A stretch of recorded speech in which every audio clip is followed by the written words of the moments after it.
Hey people, Tony here, and welcome back to TTBurger Game Reviews. And it's been a while since I've talked about a survival horror game, and yeah, I apologize for that. Like, I just didn't realize it was this long before since I talked about one. But that's what we're gonna talk about today: a survival horror game. And I know it's not Halloween or anything like that, but I just don't care because like I don't want to wait till Halloween to review a survival horror game. I just want to review one now.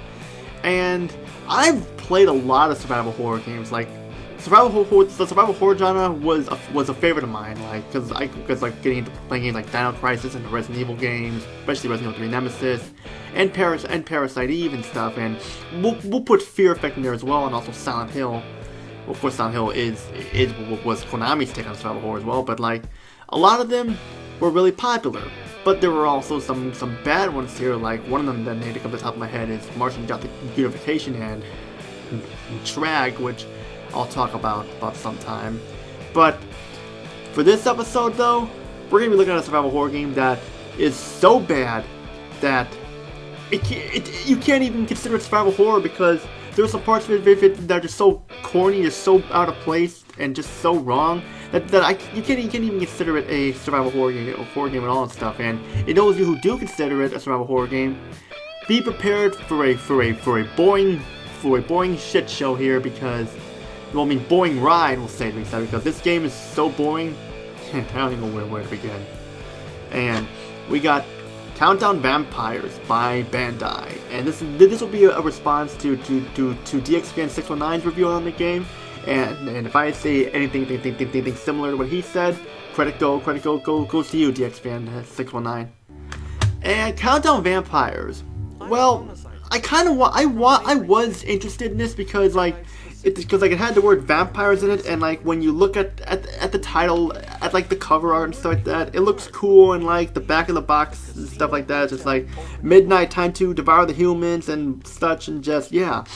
But all that aside and stuff like that, I mean, it doesn't matter how good the description is for the game. It does not excuse on how abysmal and atrocious that this game is. I mean, it's not the worst thing ever, but it's very close up there. I mean, I know DXFan 619 already talked about how this game's story and gameplay rips off other survival horror games and stuff. So I'm not really gonna be talking about that because DXFan 619 said it the best. And if you want more information about that, just go watch his video. In fact, I'll link. In fact, like, just find on there. I mean, like he took the video down because like, but someone else uploaded it because like the guy asked for permission to upload it, and the guy and DXFan gave him permission and stuff. So here's the link for the review, for that review in the description. So click on it if you want more information about how the game is a ripoff and stuff. But aside from like not counting the ripoff claim, it doesn't mean the game is anything special or good. I mean, like it's still really bad, like I said.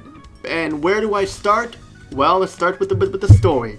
The story stars Keith J. Schneider, who is a homicide detective from a neighboring state, and he's one of the security guards in the Desert Moon Casino in Casino City. And he's come there for a very specific reason. And then we go into the casino, and like there was a show going on and stuff, and a fire breaks out, and it activates the sprinklers.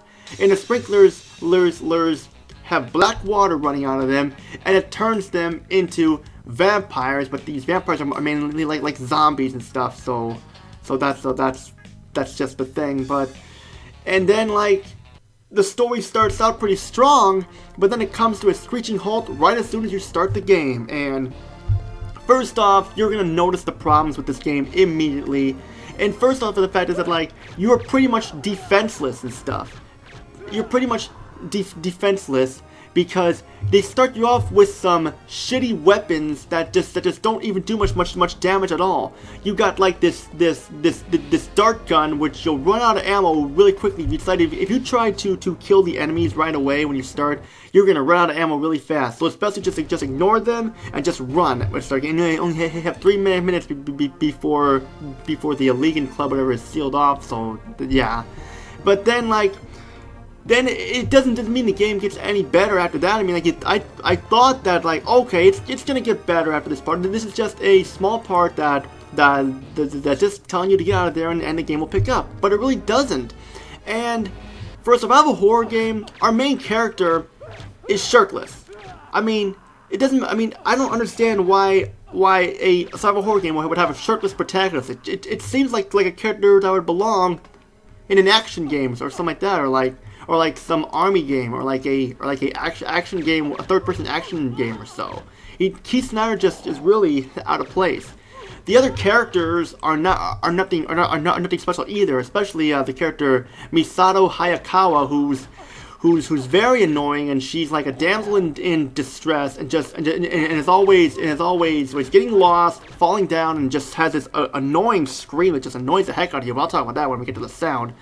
And that's like the problem. The story just jumps all over the place, and the game is just pretty boring. And the thing is that, like, when you stun the enemies, you have to pour white water on them to like turn them back to normal.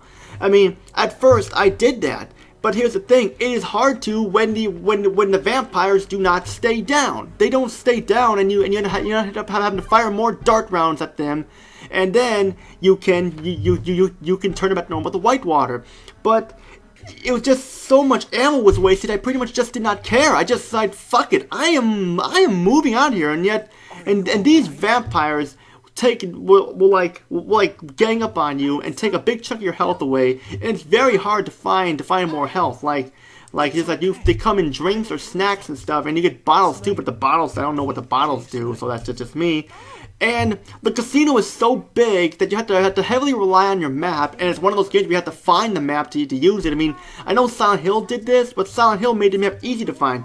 For this game, you have to go and find like printers to like print out the map, and the printers are very hard to find if you're not careful.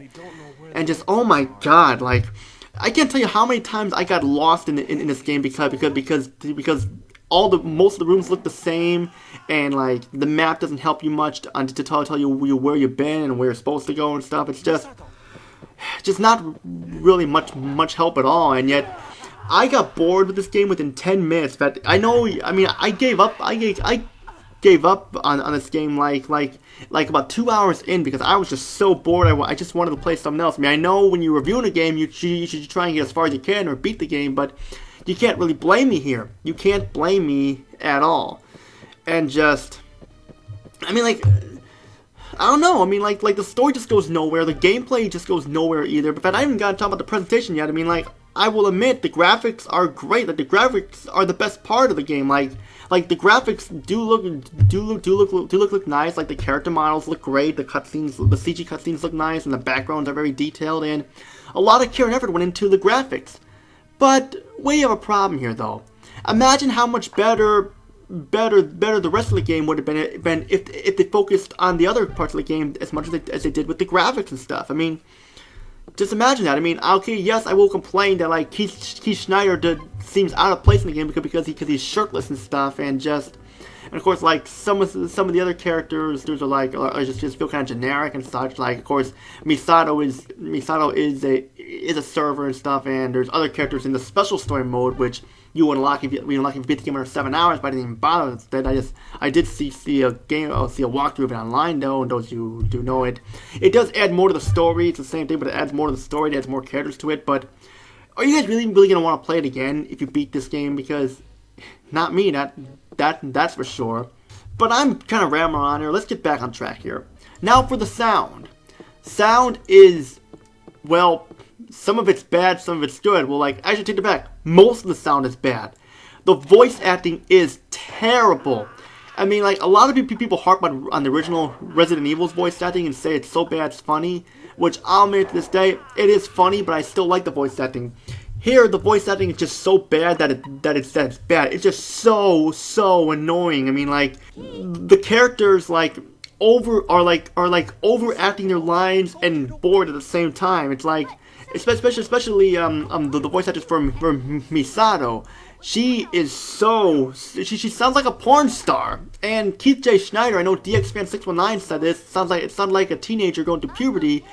But he kind of does, but he sounds like he's reading his lines in a hotel room and stuff. And of course, like some of the other voices and stuff are just so generic that they're just forgettable and such. I just didn't care.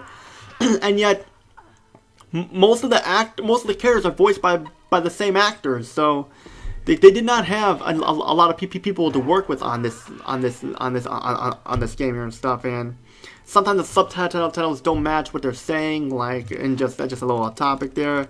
The music is just bland. Like, I mean, like the opening beginning song in the opening cutscene is kick-ass and great. I love it. I mean, like DX619 said it too, but I mean the intro theme is awesome. I love it. I mean, I love watching the cutscene because of that. But that can only is one thing. That's only one thing. So I can't say anything else. But like the rest of the music and everything is just terrible. And the guns sound like weak toys and such, and just don't even sound place. Like even the real weapons you get don't sound any better either. In fact, I forgot to mention that like I was just so sick of like getting my ass beat with the dart gun that I just like, I know you're supposed to save the vampires and pour white water on them, but I gave up and said just shot them all with a shotgun and a pistol because I was tired of being defenseless and losing all my health and stuff and just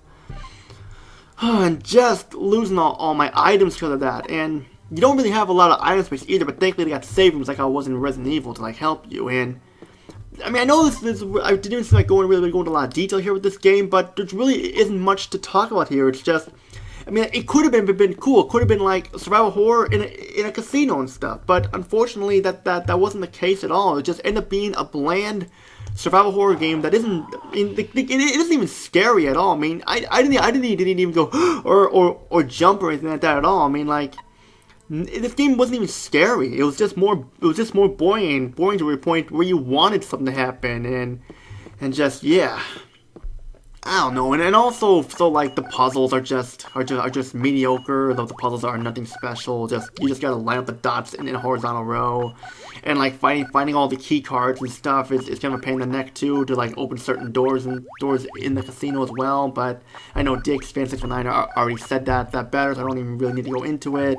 But aside from that, though, there's not really much else I can say here. I mean, this game is just boring, and the fact that it's kind of long too. It's on 2 discs and stuff. I mean, it feels like the developers were trying to make their own version of Resident Evil, and or trying to make it seem like other survival horror games and trying to make them better, but it ends up coming off not as good as that. I'm sorry. I mean, actually, TTBurger doesn't come off good at all. I mean, you're just basically stuck in going through dead ends, just like going around in circles, reading through your useless map that doesn't help you well, and wasting all your ammo, and just losing all your health, and just losing your patience too.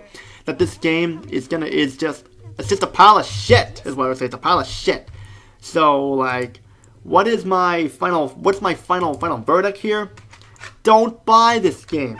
If you want to play survival horror games on the PlayStation, go pick up Resident Evil 1, 2, or 3. Go play Dino Crisis. Go play Parasite Eve or Parasite Eve 2 or even Fear Effect or Silent Hill. Any of those are better than this. And this game could have been awesome. It could have been something worth it. Like it could have been a memorable survival horror game, but in the end, it ends up being a forgettable game. I mean, I'm gonna give it a low rating, but not as bad. I like the idea that it takes place in a casino, and I like how the game has great in-game graphics and great CG cutscenes. But that's not enough. And don't forget the intro song is awesome as well. But that's not enough to save this game. I'll be giving Countdown Vampires a 2 out of 10. It's a boring survival horror game.